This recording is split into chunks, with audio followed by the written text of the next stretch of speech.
Today, we're going to talk about the 2023 Dragons Cup.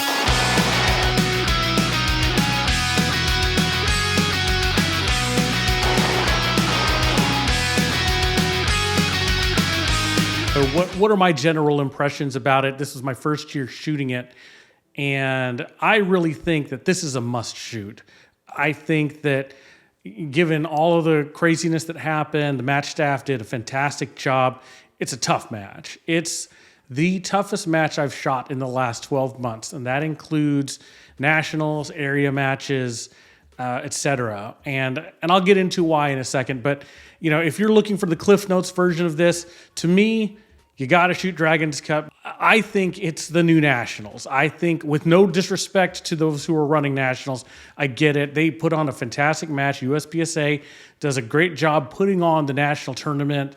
But to me, the way that the Dragon Cup staff has put together this match between stages and difficulty and everything like that, I think really this is the best challenge of shooter skill that I have experienced in the past 12 months. And I did horribly.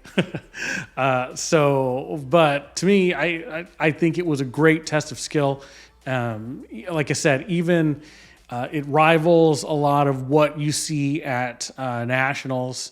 And again, no disrespect to the match directors of nationals, the staff.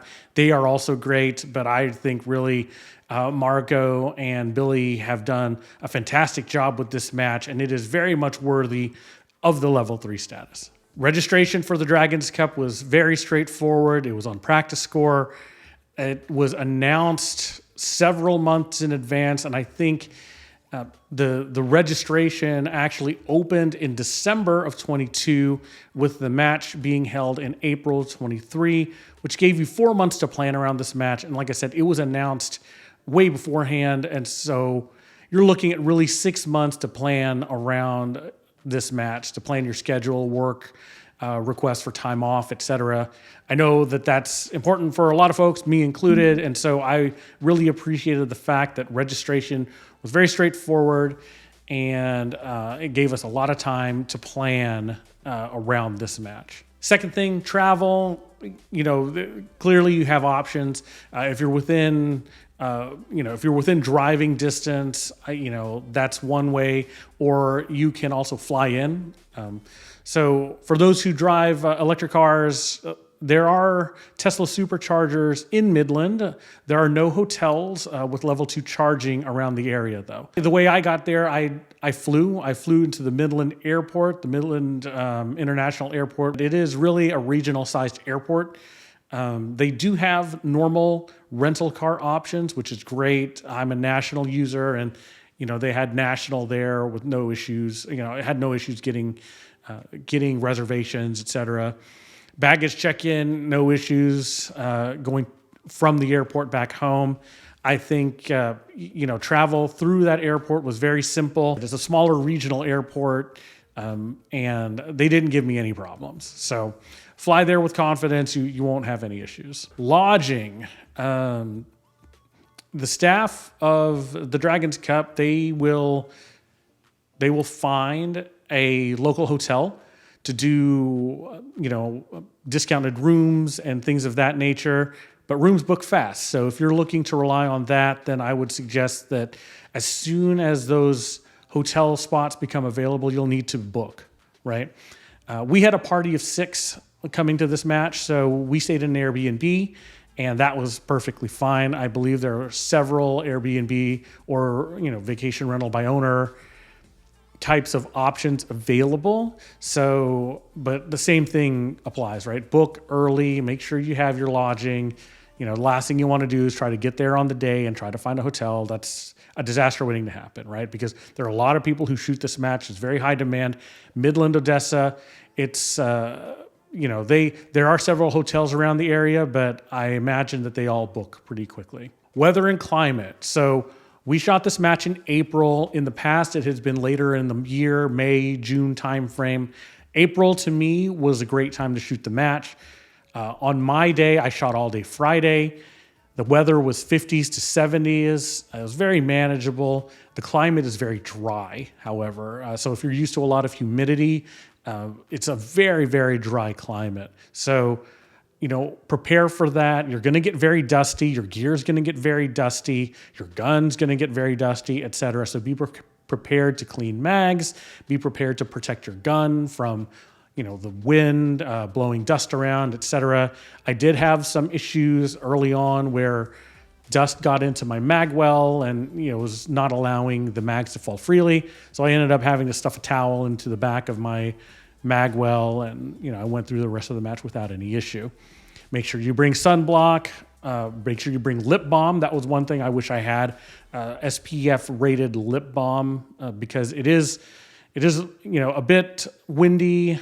And it was a bit windy for us, and my body was not acclimated to the dryness of the situation, so lip balm would have been a big help. And then always hydrate, hydrate, hydrate.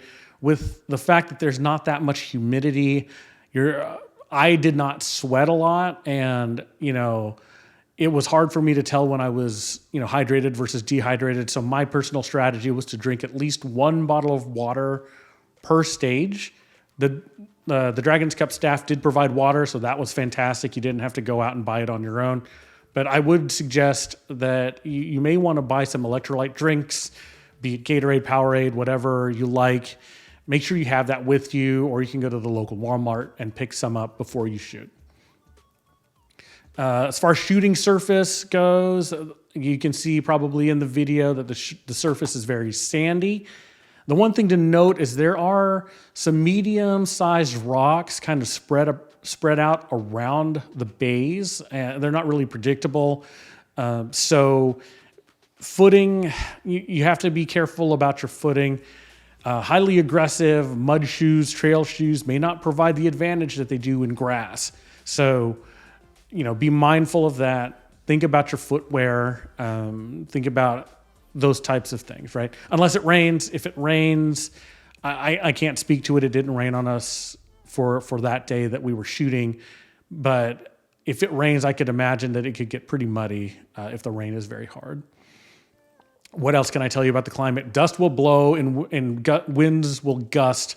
So make sure you have eye pro that wraps around, because you will get dust coming in sideways into your eye pro and getting into your eyes, or through the tops, right? So, if you have eye pro that has, the foam protectors behind it, now is a good time to use that kind of stuff, right?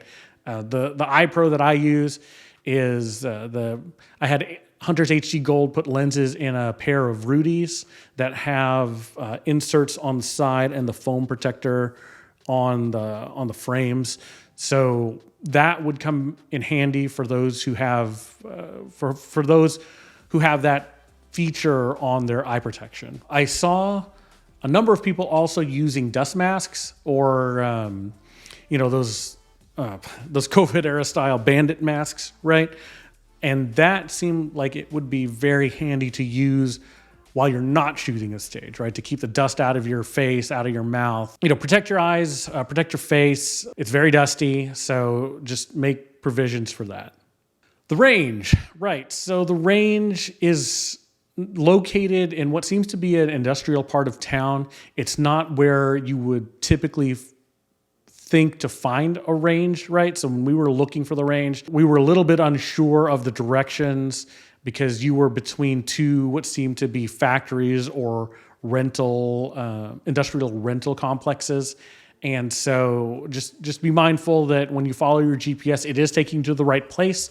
You will see a lot of good signage. The Dragon staff did a very good job of putting informative signage around to make you aware of where the range turn was so that you didn't pass it or things of that nature. It is a dual deck range where you have one tier of bays at the bottom and one tier of bays at the top, and they both face the same way. They are not facing each other.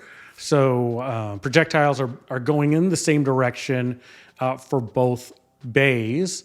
There's plenty of parking on both tiers, so parking was not an issue. Porta potties were everywhere, water stations all over the place. It was very convenient. It's not a super big range, but you may want a cart if you usually bring a lot of stuff. Like I said, I flew, so I was not able to bring a cart. I worked out of a backpack all day, and it was fine. So I had my backpack and my box of ammo, which I had shipped, and my gun bag, my gun case actually, and so it was fine. No issues there. Schedule. The scheduling, they have all kinds of options for you. They have all day options. They have 2-day options. Whatever is your pleasure, whatever you're able to work out.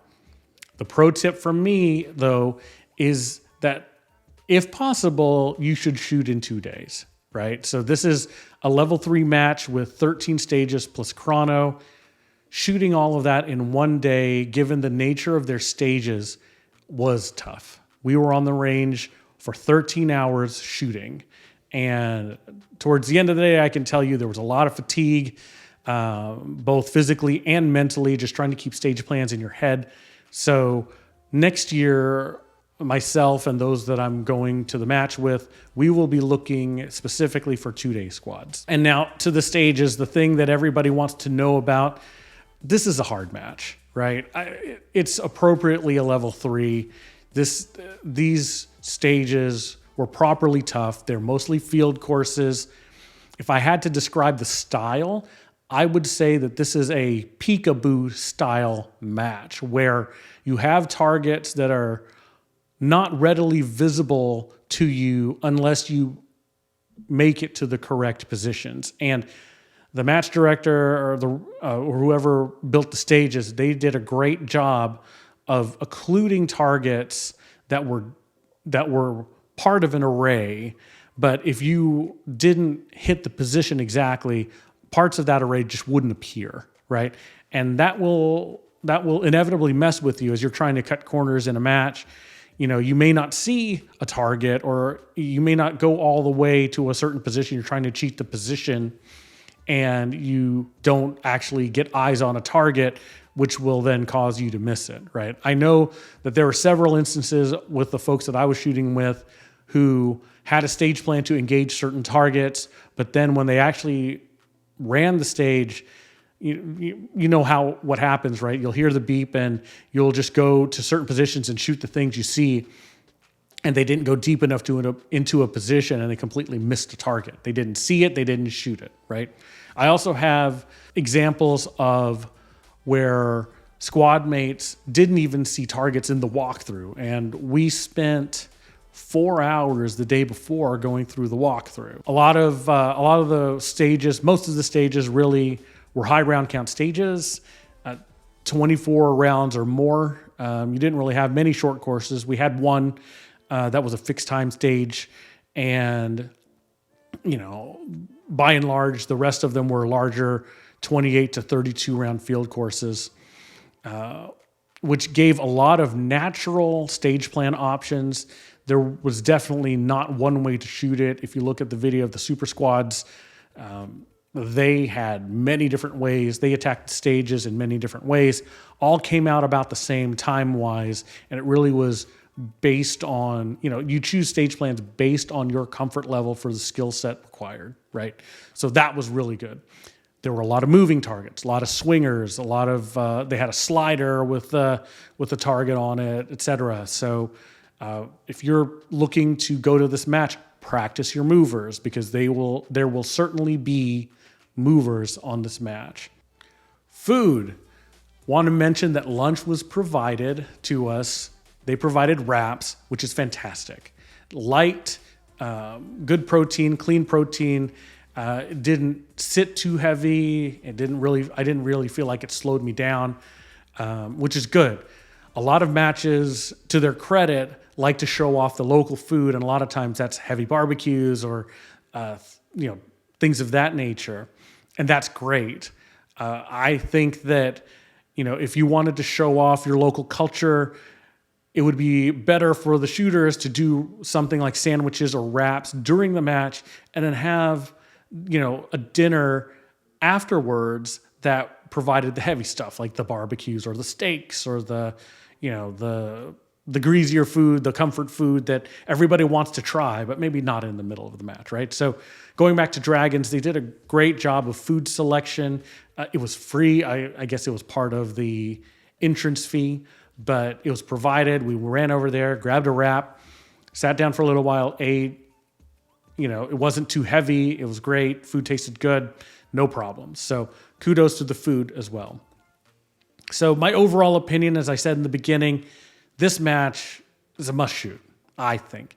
This match rivals Nationals. I personally think that it is the new Nationals, where it is a test of skill at the extreme level. I may not recommend this match to those who are shooting a level 2, 3 match for the first time. This probably isn't the best first level 2, level 3 style match to shoot. What I mean is that the Dragons Cup stage designers really wanted to test difficult skills or put together difficult sequences for the shooter to solve. And this match is more suited to those who are really tuned up, right? And I think it may be frustrating for the D-class shooter to come into this match and try to perform when maybe there's some skill deficiencies that they would need to work on, right? So that's just my opinion. I'm sure that there are a lot of folks who shot this as their first major and they did great. But my opinion is that if you haven't shot a major match yet, put it on your calendar for next year or the year following. Work up to it. Try a different major first just to get used to that, because this match is a stretch. It's difficult, but what makes it so great is the difficulty. The choice of doing it in April, I think, is fantastic. I think it's the right weather. As some of you may have heard, there was a dust storm this year. You can't do anything about that. It's like a tornado landing on a range. I think that the match staff recovered from that as gracefully as they could. As someone who's worked major matches before, the logistics of how they pulled it off and still completed it within the last day is just astounding. I know it was late, and I know there was a lot of frustration with folks jumping squads, etc., and a lot of wait times. But if you consider what the match staff had to deal with, I think that the overall outcome was very good. So put it on your calendars. Dragons Cup was fantastic. My performance, what I take away from it is I need to practice more. I need to practice more difficult stuff and be more confident going into it. But I will shoot it again. This is on the calendar as long as I can find a slot in the match.